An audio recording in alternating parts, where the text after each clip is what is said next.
two long, a short, and a long. That indicates that everybody's going across the road.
Gauge wooden coaches running and looking as good as they do.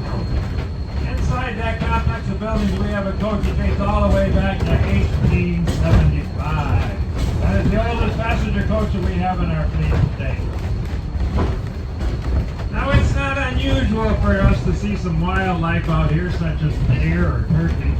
So if you happen to see a deer or a turkey, or if we really get lucky, a bald eagle, point it out to the other folks in your car so everyone in your coach can enjoy seeing the animals that reside here along. Genesee used to be one of the 5 original stops along the Huckleberry Railroad. It was a lumber stop. Now that Genesee is located in the county of Genesee, the township of Genesee, the school district of Genesee. In a couple of minutes, we're going to be crossing Genesee Road. The very early settlers of Genesee, Michigan, came from a small town in upstate New York. You guessed it, Genesee, New York.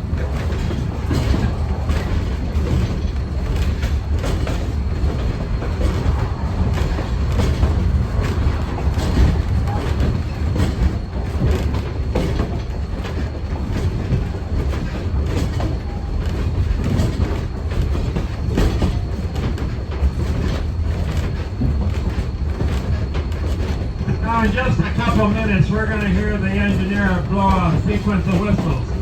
For long, for short, and long. And what did we say that meant? That means we're going across the road.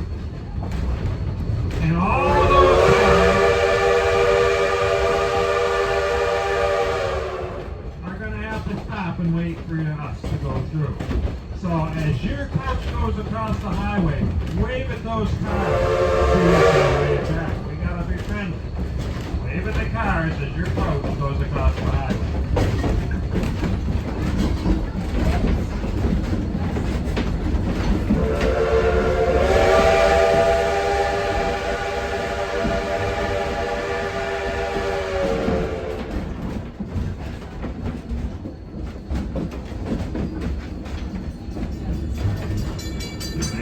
Cars.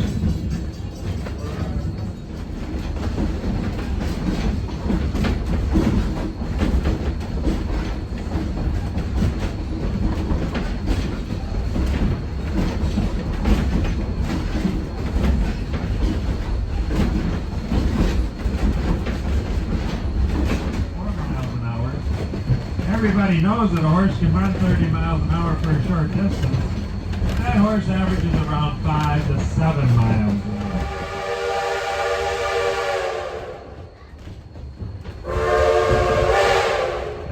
Now there's a whistle signal we haven't heard yet. A long and a short. That is a warning. The engineer can use that warning signal anytime he sees other animals along the track. But we are now approaching the Butternut Creek Trail.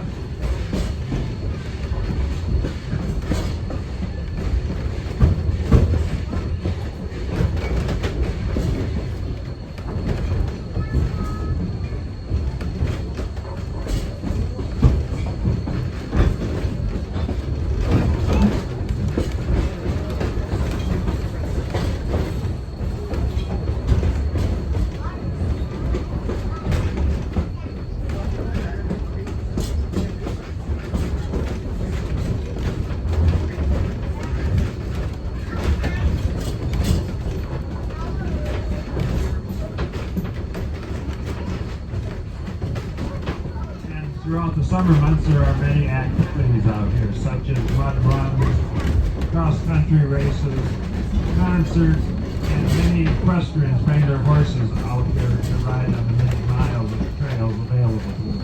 That was a common practice. Farmers would slop the hogs and then supplement them with grain.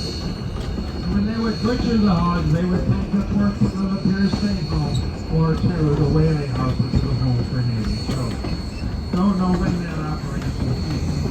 Now, if you look out to the front on the left side,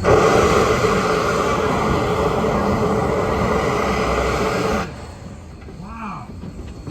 Oh, that's called a blow down. They use that to until they might be the bottom of the boiler. If you look over your left shoulder, you're going to see the little red coming around there. Why and how come is the Huckleberry Railroad here? Well, back in 1872, the Flint River Railroad Authority was looking for an east-west connection from Flint. Now, we never made it to Fort Henry because 9 miles south of here is the Grand Trunk Western Railroad. They took a more direct route. We went right straight into Fort Henry. In fact, the Grand Trunk Western Railroad is still in operation today.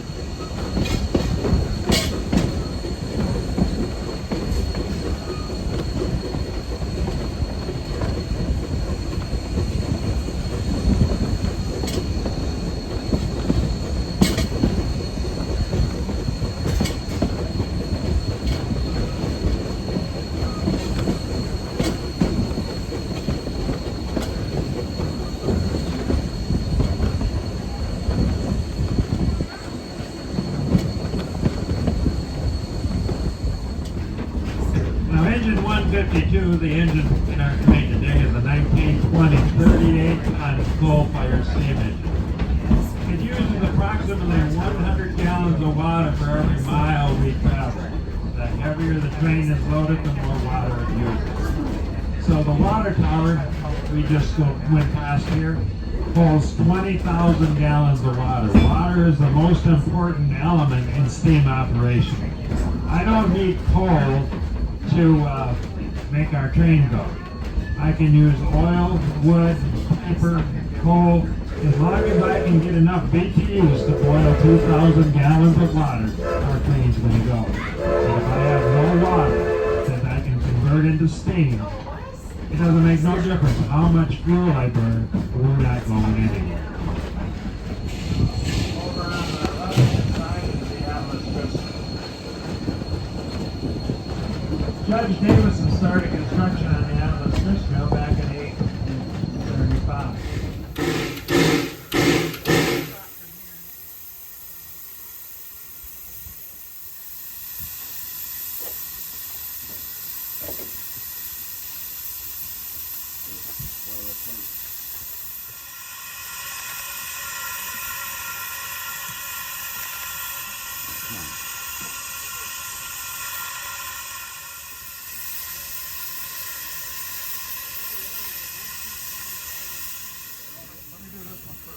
You like the engine, that's the one you're on.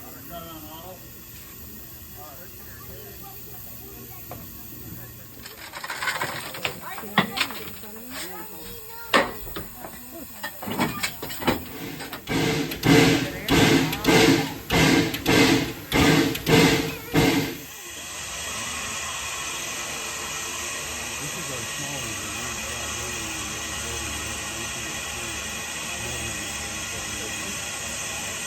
It takes 7 years.